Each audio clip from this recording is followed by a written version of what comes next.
असम के नागांव जिले में नाबालिग लड़की के साथ सामूहिक बलात्कार के मामले में सामने आया था और जिसमें कि आपको बताते चले कि नागांव के ढींग में सामूहिक बलात्कार मामले का मुख्य आरोपी तफजुल इस्लाम आज तड़के पुलिस हिरासत से भाग गया था और जिसके बाद आरोपी तालाब में कूद गया। 2 घंटे तक चले अभियान के बाद आरोपी का शव बरामद कर लिया गया है। आपको बताते चले कि इस्लाम ने शनिवार सुबह 4 बजे जांच के दौरान पास के तालाब में कूदकर पुलिस हिरासत से भागने का प्रयास किया था।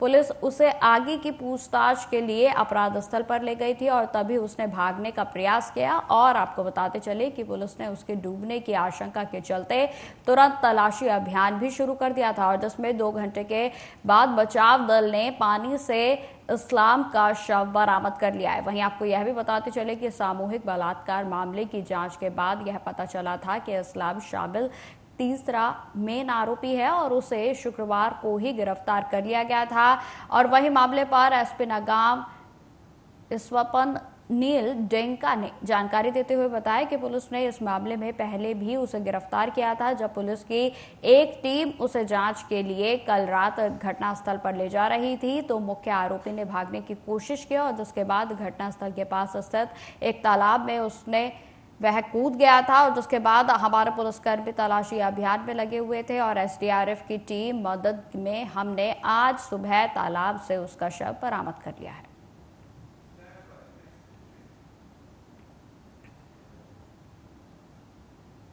खबरों में आगे बढ़ते हैं। उत्तर प्रदेश में सिपाही भर्ती परीक्षा का आज यानी शनिवार को दूसरा दिन है। आपको बताते चले कि पहले पाली की परीक्षा सुबह 10 बजे से 12 बजे तक, तो वहीं दूसरी पाली की परीक्षा दोपहर 3 बजे से शाम 5 बजे तक चलेगी, जिसमें पहली पाली की परीक्षा शुरू हो गई है। प्रदेश के सभी जिलों में परीक्षा केंद्रों पर सुरक्षा व्यवस्था पूरे तरीके से चाक चौबंद है। तो वहीं आपको यह भी बताते चले कि पहली पाली में सुबह 9:30 बजे से ही परीक्षार्थियों को परीक्षा केंद्र में एंट्री दी गई और जिसके बाद पहले दिन आपको बताते चले यानी कि 23 अगस्त को तकरीबन 67 जिलों में 1174 परीक्षा केंद्रों पर परीक्षा सकुशल संपन्न कराई गई थी। तो वहीं आपको बताते चले कि 2 पालियों में आयोजित परीक्षा में करीब 4,50,000 अभ्यर्थी ने शामिल होकर परीक्षा दी और जिसमें यूपी सिपाही भर्ती को लेकर सपा मुखिया अखिलेश यादव ने बीजेपी सरकार पर पलटवार किया है। आपको बताते चले अपने सोशल मीडिया एक्स पर उन्होंने लिखा कि उत्तर प्रदेश में पुलिस भर्ती परीक्षा में लगभग 1/3 अभ्यर्थियों ने परीक्षा ही नहीं दी। सरल भाषा में कहा जाए तो हर में से 3 में से 1 अभ्यर्थी ने ही परीक्षा जो है वो नहीं दी है और इसका कारण भाजपा राज में परीक्षा व्यवस्था से उठ चुका है, पूरे तरीके से भरोसा जो है उठ चुका है। साथ ही उन्होंने आगे यह भी कहा या भाजपा सरकार से ना उम्मीदगी है कि या फिर इसका कारण कुछ और है, ये गहरे अध्ययन का विषय है। तो कुल मिलाकर जो अखिलेश यादव हैं उनके द्वारा बीजेपी सरकार को पूरे तरीके से घेरा गया है, जिसमें कि आपको बताते चले कि बीते कल कई ऐसी खबरें सामने आई थी जिसमें कई अभ्यर्थी परीक्षा केंद्रों तक पहुंच ही नहीं पाए थे।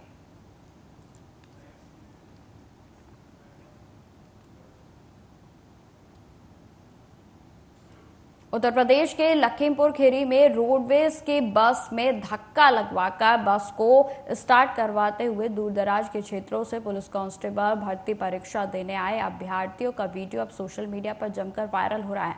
जी आपको बताते चले कि लखीमपुर रोडवेज की सभी बसों में फिट होने के दावे उस समय खोखले साबित हो गए जब शुक्रवार को सवारियों से भरी लखनऊ जाने वाली बस स्टार्ट ही नहीं हुई। जी हाँ, आपको बताते चले कि बस में पुलिस भर्ती परीक्षा देने आए अभ्यर्थी भी सवार थे और जिसमें बस के चालू न होने पर अभ्यर्थियों के द्वारा उस पर से उतरकर बस में धक्का लगाना उनको पड़ा और जब जाकर बस स्टार्ट हुई और जिसका किसी ने वीडियो बनाकर सोशल मीडिया पर वायरल कर दिया। और इन तस्वीरों में आप साफ तौर पर देख सकते हैं, एक तरफ परीक्षा का समय जो है वो लगातार निकलता जा रहा था तो वहीं दूसरी तरफ जो अभ्यर्थी है वो बेहद ही मजबूर था और किसी न किसी तरीके से बस अभ्यर्थी यही चाहते थे कि वो समय से परीक्षा केंद्र पर पहुंच जाएं और इस वजह से जो है उनकी परीक्षा ना छूट जाए और इसी डर के चलते जो है अभ्यर्थियों के द्वारा बस को धक्का लगवाकर स्टार्ट करवाया गया।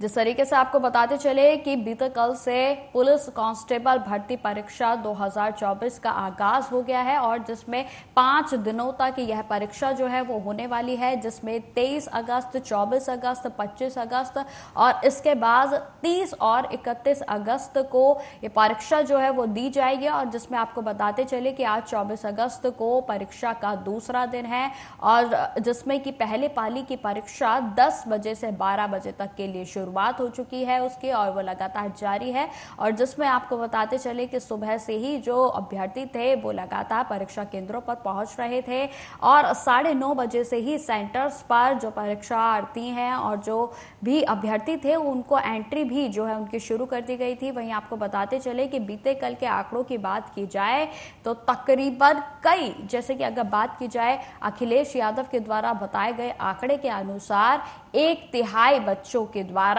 जो भी अभ्यर्थी थे उनके द्वारा जो एग्जाम्स है वो छूट गए। वो किसी ना किसी कारण के चलते ऐसा हुआ। जिसमें देखिए अगर मथुरा की बात की जाए तो मथुरा की कल हमें आप सभी को तस्वीरें दिखाई थी जिसमें कई परीक्षार्थी ऐसे थे जो जल जवाब के कारण परीक्षा केंद्रों पर ही नहीं पहुंच पाए और जिसके कारण उनकी परीक्षा छूट गई। तो वहीं कई ऐसे भी कारण आए थे, जैसा कि आप अपने स्क्रीन पर देख सकते हैं, जो यातायात है वो एक समस्या जो है वो बाधित रही और जिसमें कहीं ना कहीं परीक्षा का जो समय था वो निकल गया और जिसके कारण जो अभ्यर्थी है वो बेहद ही दुखी और परेशान नजर आए। और इन तस्वीरों में भी आप देख सकते हैं कि जो अभ्यर्थी है वो किसी ना किसी तरीके से बस अपनी परीक्षा को नहीं छोड़ना चाहते थे और इसी के चलते उन्होंने इस जो ये बस जो है पूरे तरीके से रुक गई थी उसे धक्का लगाकर स्टार्ट करने की कोशिश की।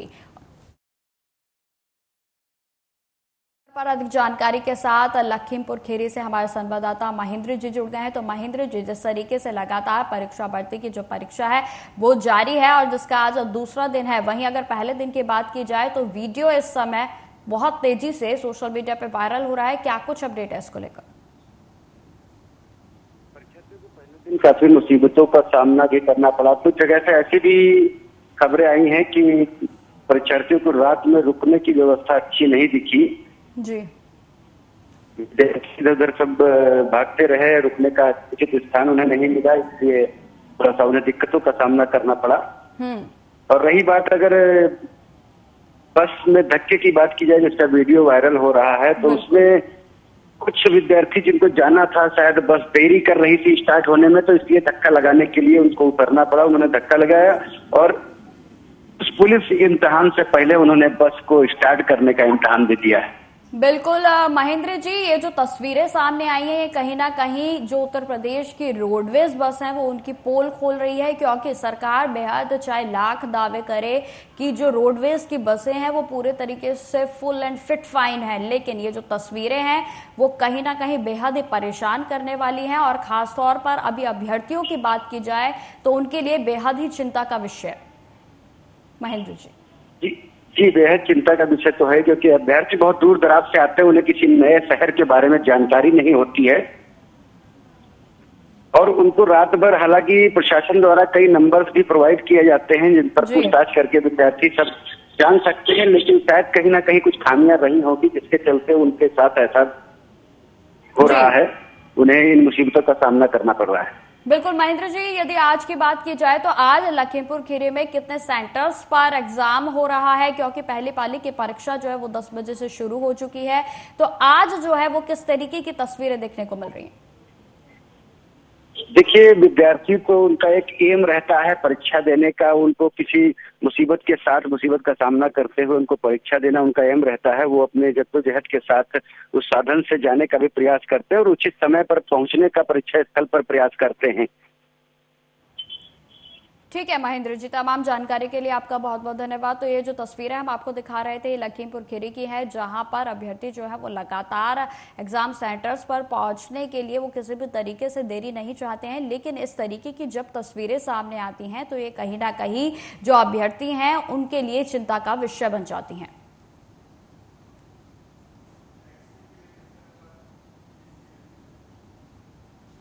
खबरों में आगे बढ़ते हैं। दिल्ली के कोंडी इलाके में नाले में डूबकर हुई मां बेटे की मौत के मामले में आम आदमी पार्टी की ओर से प्रेस कॉन्फ्रेंस की गई और जिसमें कि आपको बताते चले कि विधायक कुलदीप कुमार के साथ साथ पार्टी नेता दिलीप पांडे ने शुक्रवार को कहा कि हाईकोर्ट ने उपराज्यपाल के अधीन आने वाले दिल्ली विकास प्राधिकरण यानी कि DDA को जमकर फटकार लगाई है और उसके झूठ का पर्दाफाश कर दिया है। साथ ही कुलदीप कुमार ने आगे यह भी कहा कि 31 जुलाई को विधानसभा में LG शासित DDA के द्वारा निर्मित एक नाले में गिरकर एक मासूम बच्चे और उसकी मां की मृत्यु हो गई थी। आज हाईकोर्ट ने DDA को फटकार लगाई है कि बिना जांच पड़ताल किए ही काम पूरा होने का प्रमाण पत्र देने के कारण मां बेटे इस दुनिया में नहीं है। आगे उन्होंने क्या कुछ कहा, आप सुनिए। एक नाले में गिरने से एक मासूम बच्चे की और उसकी मां की मृत्यु हो गई थी और उसके बाद जब उनकी मृत्यु हुई उसी वक्त मैं मौके पर पहुंचा, परिवार के साथ खड़ा हुआ, उनको हॉस्पिटल भेजा गया, वहां से उनको मृत घोषित कर दिया गया। और उसके बाद जब हमने वो जगह देखी तो हमें पता लगा कि DDA के अफसरों की लापरवाही के कारण एक मां बेटे की मौत हो गई और वो DDA की लापरवाही की वजह से उनकी मृत्यु हो गई। और हमने उसी वक्त कहा कि ये कोई हादसा नहीं है, ये एक सुनियोजित तरीके से की गई हत्या है जिसके ऊपर उन अधिकारियों पर कार्रवाई होनी चाहिए। लेकिन उसके बाद भारतीय जनता पार्टी के तमाम नेता आके अपने दिल्ली के उपराज्यपाल महोदय जिनके अंतर्गत DDA की जिम्मेदारी है, उन महोदय को बचाने के लिए भाजपा के नेता ना तो घटना स्थल पे पहुंचे, ना उस परिवार से मिले, ना वहां के स्थानीय सांसद उस परिवार से मिलने पहुंचे, ना उस जगह पर पहुंचे और उन्होंने बयान जारी कर दिए ये तो MCD का नाला है, MCD दिल्ली सरकार की MCD की जिम्मेदारी आम आदमी पार्टी की है। अपनी गंदी राजनीति जिसके लिए जाने जाते हैं उसकी उन्होंने शुरुआत की।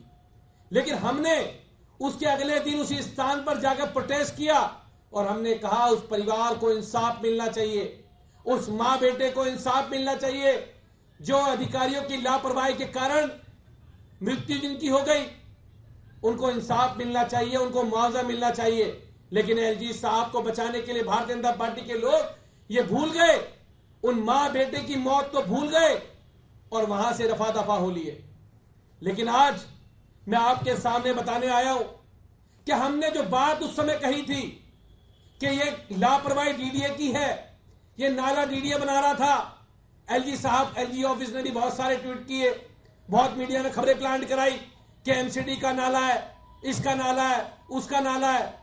लेकिन अब कल जब माननीय हाई कोर्ट ने, उच्चतम न्यायालय ने LG साहब और DDA दोनों को फटकार लगाई और कहा जब दिल्ली पुलिस से रिपोर्ट मांगी गई और दिल्ली पुलिस ने रिपोर्ट सबमिट करी कि जो नाला था वो नाला DDA का था और उस नाले को DDA बनाने का काम कर रही थी। और ताज्जुब तो यह है, आप भ्रष्टाचार की इंतहा देखिए DDA के अंदर।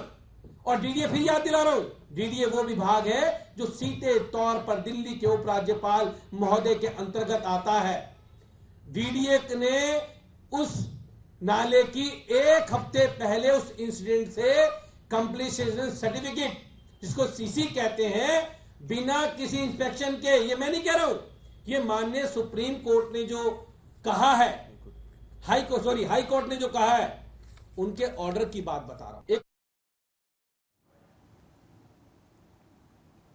खबरों में आगे बढ़ते हैं। छत्तीसगढ़ के मुख्यमंत्री विष्णुदेव साय ने कहा कि केंद्रीय गृह मंत्री अमित शाह छत्तीसगढ़ के 3 दिवसीय दौरे पर आ रहे हैं और इस दौरान 7 नक्सल प्रभावित राज्यों की अंतर्राज्यीय बैठक है, समीक्षा बैठक है और वे सहकारिता मंत्री भी हैं, इसलिए सहकारिता को लेकर भी बैठक है। आगे उन्होंने क्या कुछ जानकारी दी, आप सुनिए। माननीय श्री अमित शाह जी हमारे देश के यशस्वी गृह मंत्री 3 दिवसीय छत्तीसगढ़ प्रवास पर आ रहे हैं और इसमें जो नक्सल प्रभावित 7 स्टेट हैं उनका इंटर स्टेट मीटिंग है, समीक्षा बैठक है और सहकारिता मंत्री भी हैं, तो सहकारिता का भी एक बैठक करने वाले हैं। संगठन को लेकर भी, पार्टी को लेकर भी कोई बैठक होगी, लोग कर लेंगे? नहीं, अभी तो नक्सल से संबंधित बैठक है और सहकारिता से संबंधित बैठक है। खबरों में आगे बढ़ते हैं। गुजरात के मुख्यमंत्री भूपेंद्र पटेल ने गुजरात के विश्वविद्यालय में धर्म धम्म अंतर्राष्ट्रीय सम्मेलन का आयोजन किया और उन्होंने कहा कि आज का दिन महत्वपूर्ण है। चंद्रयान 3 के ऐतिहासिक सफलता के बाद 23 अगस्त को राष्ट्रीय अंतरिक्ष दिवस घोषित किया गया था और आज जब देश पहला राष्ट्रीय अंतरिक्ष दिवस मना रहा है तो यह सम्मेलन भारत के प्राचीन ब्रह्मांड विज्ञान के महत्व को उजागर करने का माध्यम है। तो वहीं आपको बताते चले कि उपाध्यक्ष जगदीप धनखड़ भी कार्यक्रम में पहुंचे और जहां उन्होंने कहा कि धर्म के प्रति श्रद्धांजलि के रूप में, धर्म के प्रति प्रतिबद्धता के रूप में और धर्म की रक्षा के लिए, धर्म में विश्वास दिखाने के लिए 26 नवंबर को संविधान दिवस और 25 जून को संविधान हत्या दिवस का पालन आवश्यक है। आगे उन्होंने क्या कुछ कहा, आप सुनिए। As a tribute to dharma, as a commitment to dharma, to subserve dharma, to show belief in dharma, observance of Constitution Day on November 26 and Constitution Hatya Divas on June 25 are necessary. They are grim reminders of transgressions of dharma and call for spirited adherence in constitutional dharma. Observance of these days is also significant as during the worst curse of democracy, the emergency, all checks and balances and institutions collapsed, including that of presidency, including that of the Supreme Court. ब्रह्मांड के विज्ञान की परंपरा भी हमारी प्राचीन संस्कृति से जुड़ी है। आज एक महत्वपूर्ण दिन भी है। पिछले वर्ष आज ही के दिन भारत का चंद्रयान सफलतापूर्वक चंद्र पर लैंड हुआ था। इस सफलता को सेलिब्रेट करने के लिए प्रधानमंत्री जी ने 23 अगस्त को नेशनल स्पेस डे के रूप में मनाने की घोषणा की थी। आज देश प्रथम नेशनल स्पेस डे मना रहा है, तब यह कॉन्फ्रेंस भारत के प्राचीन ब्रह्मांड विज्ञान का महत्व उजागर करने का माध्यम बनी है। खबरों में आगे बढ़ते हैं। भारतीय किसान यूनियन टिकट संगठन के द्वारा बिजली विभाग की प्रमुख समस्याओं को लेकर लगातार 7वें दिन से विद्युत उपकेंद्र पर धरना दिया जा रहा था, तो वहीं 8वें दिन उप जिला अधिकारी नीलिमा यादव के नेतृत्व में किसान संगठन के जिला उपाध्यक्ष विपिन तिवारी सहित सैकड़ों किसान व बिजली विभाग के अधिकारियों के साथ तहसील सभागार के मीटिंग हॉल में वार्ता हुई और जिसमें 1 महीने के समय में किसानों की समस्याओं को दूर करने के लिए बिजली विभाग के जिम्मेदारों ने बात कही। वहीं आपको बताते चले कि उप जिला अधिकारी के नेतृत्व में किसान संगठन जिला अध्यक्ष विपिन तिवारी, तहसील अध्यक्ष पुलिस निकेतन कठेरिया, ब्लॉक रणबीर यादव संबंधित समस्याओं को ज्ञापन सौंपकर धरने को स्थगित किया गया। जैसे कि आप अवगत ही हैं, हमारे तहसील रसूलाबाद में विद्युत परिसर में धरना चल रहा था किसानों का। उनकी कुछ समस्याएं थी जो वे धरने के माध्यम से अवगत कराना चाह रहे थे। आज यहाँ किसान यूनियन, उनके जिलाध्यक्ष विपिन तिवारी जी और तहसीलदार साहब, एक्सन साहब और बाकी विद्युत के अधिकारी, उनके समक्ष बैठक की गई है। किसानों ने अवगत कराया है कि उनकी जो भी समस्याएं, जैसे बिल का ज़्यादा आना, बिजली की कटौती होना और बाकी जो आपकी योजनाएं हैं उसके संबंध में जानकारी ना होना, ये सब उन्होंने अवगत कराया है। इसके संबंध में हम लोगों ने डिसाइड किया है कि जो भी हमारे अधिकारी हैं उनकी समस्याओं पे काम करेंगे और 1 महीने बाद यहाँ पर हम वापस बैठक करेंगे और उन्हीं समस्याओं पे चर्चा करेंगे। आज हम लोगों की सकारात्मक वार्ता हुई है। एसडीएम महोदया है, तहसीलदार जी है, एक्सिन है, एसडीओ है सभी, और हमारे संगठन के लोग हैं। तो ये तय हुआ कि 1 महीने का समय दिया जाएगा। इस आश्वासन पे हम लोग इस धरने को आज समाप्त कर रहे हैं और आशा करते हैं कि अधिकारी भी जो वार्ता हुई है सकारात्मक होंगे। कहीं कोई अब ऐसी दिक्कत वाली बात जल्दी नहीं आएगी, क्योंकि अधिकारी भी नए आएंगे। एसडीएम महोदया ने जैसा बताया कि नए अधिकारी को समय देना चाहिए, तो 1 महीने का समय दिया गया है। इसमें सभी समस्याओं का निराकरण करेंगे। इस आश्वासन पे हम लोग धरना इसको आज समापन कर रहे हैं। किसान यूनियन के द्वारा यहाँ पे हमारे रसूलाबाद विद्युत केंद्र पे धरना दिया जा रहा था, जिसमें उनके द्वारा प्रमुख मांगे थी बिल का ज़्यादा आना, लाइनों का अनुरक्षा संबंधित कुछ समस्याएं थी और FIR से संबंधित कुछ चीज़ें थी, जिसके लिए सकारात्मक वार्ता हुई है। वार्ता के दौरान ये निकला है कि 1 महीने बाद पुनः हम लोग बैठक करके जो भी हम लोग उनके द्वारा समस्याएं अवगत कराई जाएंगी, उन पर कार्रवाई करके उनको अवगत कराया जाएगा।